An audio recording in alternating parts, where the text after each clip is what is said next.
مفتی صاحب کی بارگاہ میں سوال ہے کہ دودھ پیتا بچہ اگر دودھ کی قے کر دے کیا یہ دودھ ناپاک ہوگا؟ بچے نے دودھ کی قے کی تو یہ دیکھا جائے گا کہ وہ قے جو اس نے الٹی کی ہے وہ منہ بھر اگر نہیں ہے یا منہ بھر ہے مگر معدے سے نہیں آئی، ابھی سینے سے ہی ایسی پریشر کے ساتھ اس کی وہ قے آ گئی ہے، تو ایسی صورتحال میں وہ ناپاک نہیں ہے۔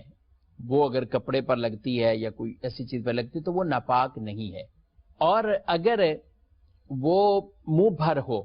منہ بھر سے مراد یہ ہے کہ ایسی پریشر کے ساتھ آنا کہ جس کو روکنا بلا تکلف وہ ممکن نہ ہو، تو اگر وہ ایسی ہے اور پھر آئی بھی معدے سے ہے تو پھر اس کو یہ کہا جائے گا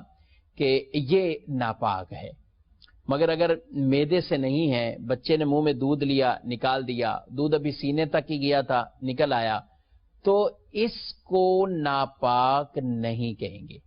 ہاں بچہ بالکل جو ہے وہ دودھ اس نے پی لیا اور پھر اچانک اس کو پریشر کے ساتھ ایک قے آئی تو وہ عموماً معدے سے آتی ہے، تو جو معدے سے آتی ہے اور منہ بھر ہو تو وہ ناپاک ہوتی ہے۔ اس میں گھر کی خواتین کو ان چیزوں میں احتیاط کرنی ہوگی کہ اگر ایسی قے بچہ کرتا ہے تو پھر وہ ناپاک ہے، تو جب ناپاک ہے تو کپڑے پر اور دیگر جگہوں پہ لگے گی تو وہ ناپاکی کے پھر احکام اس پر وہ لاگو ہوں۔